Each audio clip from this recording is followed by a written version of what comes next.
Yeah, hello? Hello? Yeah. Can I get that hard drive I was asking for yesterday? Can you bring it now? Okay, sure. Thanks. Be right there.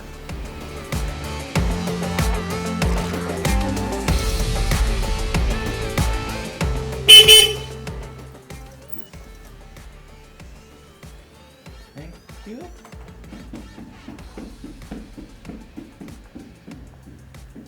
Okay.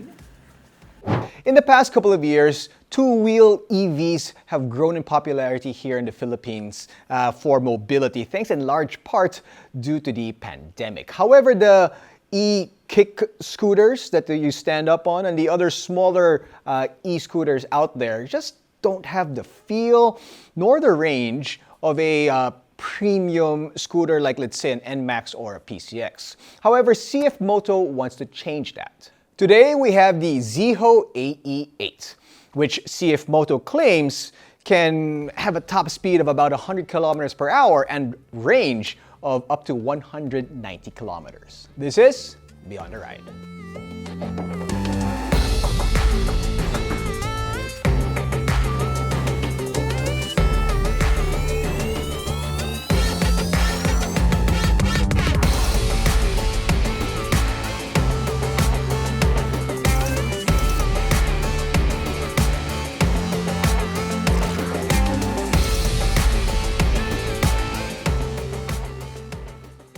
Now, before we continue, I have a personal take on electric vehicles here in the Philippines. And I did elaborate on it the last time we had an EV on Beyond the Ride. And that was the Horwin EK3, which we will put the link somewhere about here, and you can watch that. But let's continue with this video. The AE8 is a pretty good looking machine. It really does look unique and something that stands out, like something from the future. The lights up front are all LEDs and are plenty bright. At the rear, the indicators are positioned really uniquely to bring home that futuristic look. The tail light is tucked away underneath the seat and are LEDs as well. The wheels are size, well, they're 12s. Yes, they are kind of small, but this is a scooter after all. Tires are CST 100 by 80 up front and 120 by 70 at the rear. Stopping power is provided by dual piston Brembos up front and a single piston caliper for the back. Now, the fact that CFMOTO put Brembos on this e-scooter, they do mean business. But it is rather quick, so I understand why. Powering the bike obviously is electricity. It's powered by a 69-volt, 32-ampere-hour dual lithium-ion batteries. Now, if that sounds a little confusing, well, I got something to admit to you. I'm confused with it too, because this is literally the second EV that we've had on Beyond the Ride, and I literally read that on the website. But what I can tell you is that that's good for, at the most, 190 kilometers, as CFMOTO claims. So to max that out, you'd probably need to be conservative with the throttle and keep it on eco mode. Now, speaking of modes, the Zeeho does have 3 different modes. It's got Eco, Street, and Sport. And it sounds like a video game when you're switching from mode to mode. Now, when Jack was testing the scooter, he'd switch it out from the street and sport modes depending on the situation, and was a little bit more enthusiastic on the throttle. So he was able to get a range of about 100 kilometers just before hitting 50% of battery life left.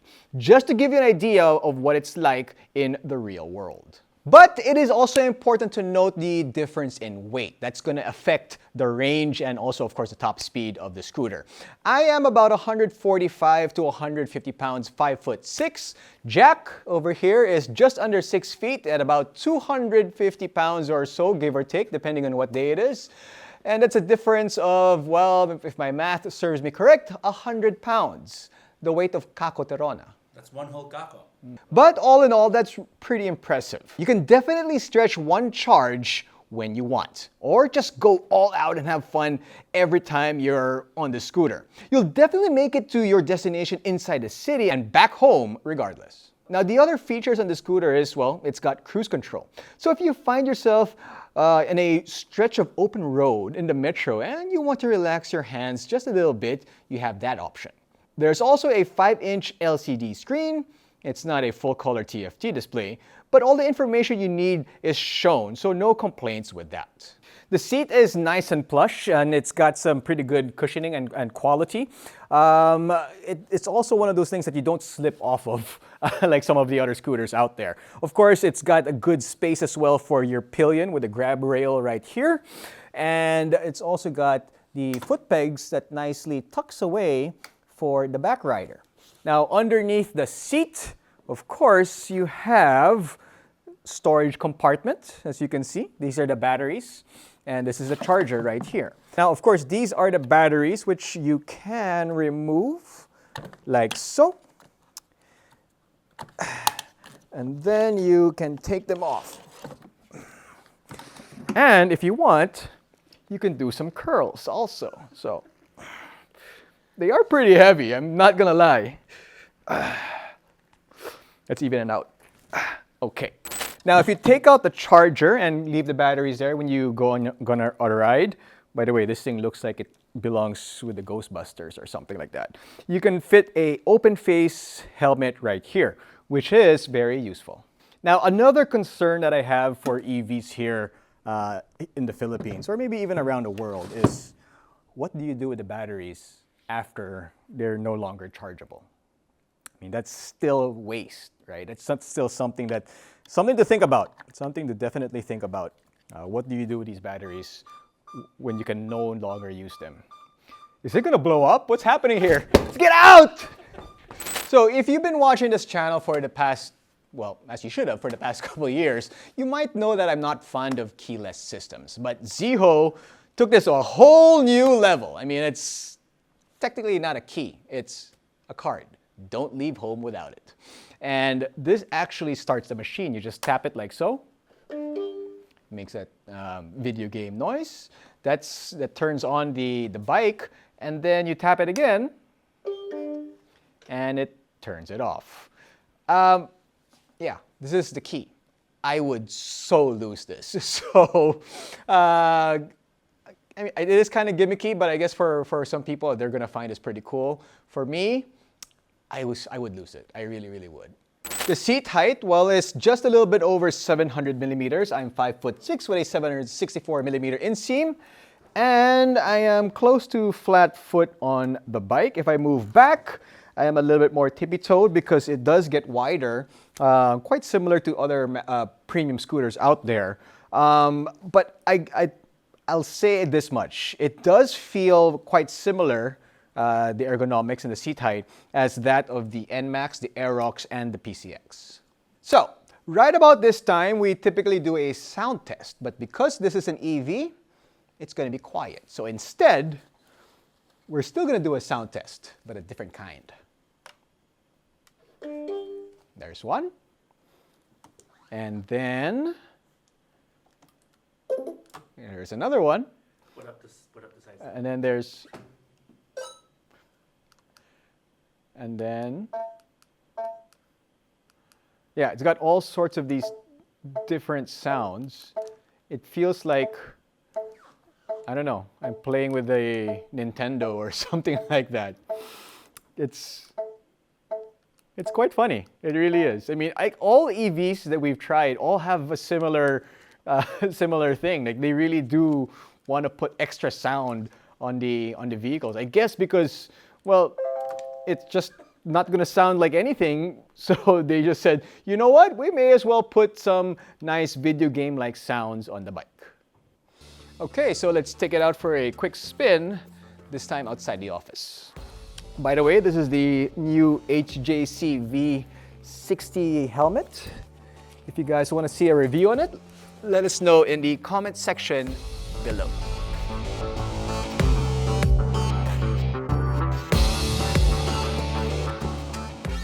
Acceleration is what really hits you at first when you ride a Zeeho. If you keep it in eco mode, it's pretty tame, safe, and, well, economical, as the name suggests. Kick it up a notch to street mode, then it starts to feel pretty much the same as, you know, the other scooters out there. But the throttle response is just so much quicker and lively. I think street mode is where I'd probably be at for most of the time if I was riding this on the daily. You're not eating up too much of the battery. Plus, you're still reaping the benefits of an electric vehicle with really quick acceleration off the line and even from low speeds. Of course, there's no gears or CVTs to contend with. It's really just twist and go. And if you really want to max out the Zeeho, then switch it to sport mode. Now, I've never really felt anything like this in a scooter before. It just takes off. It is electricity powering this. So, I guess it's like a light switch. It just turns on the second, maybe the split second you twist the throttle. In sport mode, you're good for 0 to 50 kilometers per hour in 2.5 seconds or so, as CFMOTO claims. Although we don't really have a proper, we don't have the proper testing equipment, I absolutely, totally believe them. This thing is quick from a standstill. It's so much fun. A lot more fun than I thought I would be having on the scooter. And with all that acceleration, you will need the very good stopping power that this scooter has. Luckily, as I mentioned earlier, this does come with Brembos. So stopping power really leaves nothing to be desired. It has a good bite. And it even, if the rears aren't Brembos, you really won't need them that much anyway, because the rear does lock up quite a bit. So yeah, it's a bit disappointing there's no ABS on this model, but the Brembos up front work really well. So let's talk about the suspension. Overall, the comfort is pretty good. The seat paired with the plush suspension makes this an absolutely comfortable scooter. Around the city with the rough roads that we have here in Metro Manila. And Jack, who's been testing this actually longer than I have, says the seat is much softer and more comfy than that of the NMAX and the Vespa Sprint 150. And that says a lot.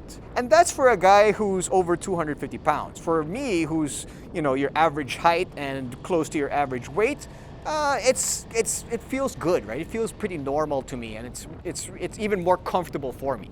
And and just like the premium scooters of Yamaha and Honda, you can stretch out your legs if you want to.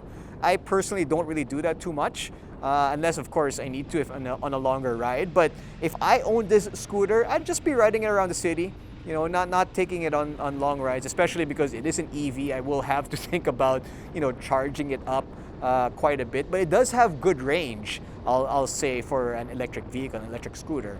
But I still wouldn't be taking this any further than just riding around the city. It does have a very unique look. You can feel the people staring at you when you pull up to the traffic light. They are kind of wondering, what is it? Is it a Aerox? Is it a PCX? Is it a Honda, a Yamaha, a Kawasaki, a Suzuki? What is that thing? And well, I just tell them it's a CFMOTO. Maybe I should tell them it's a Zeeho. But they are kind of shocked when I say it's a CFMOTO, because every time I say CFMOTO, they probably think of the 400 NK, a big bike, not something like this. Jack had one of his friends sit in the back of this bike, and we're talking about what, 350 pounds? No, maybe closer to 380 pounds of weight on top of the bike. And even though it's got a lot of weight on top of it, it still had the pulling power. It still was very quick. Yes, the range will suffer, but it does still have the performance despite all that weight on top of the bike. Now, if I were to nitpick about it, I would change the side mirrors. I think the side mirrors probably could have been better than this. They feel kind of flimsy, to be honest with you, and it kind of moves rather easily. I mean, it doesn't really just hold its position that well to be, if I were to nitpick about it, right? But I mean, it's fine. I can still see behind me. It still gets the job done. But I probably would upgrade the side mirrors, but that's really about it. So, right out of the box, I mean, I've only been riding this for just pretty much a day or day and a half.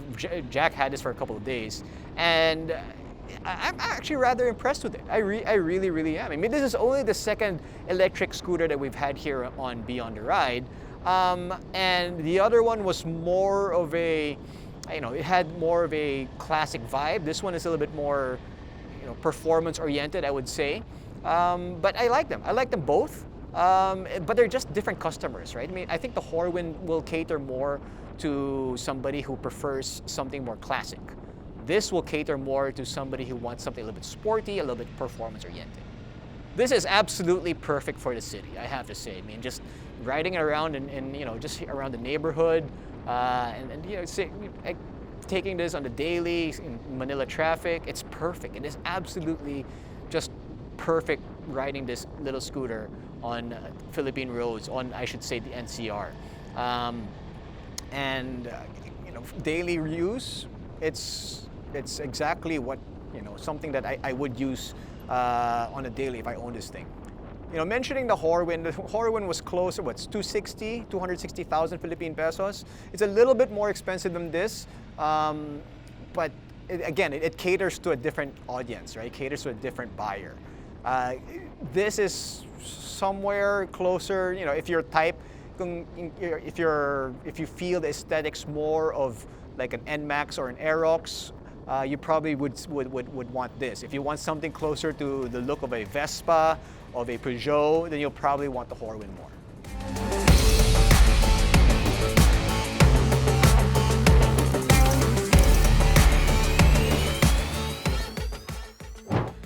All right.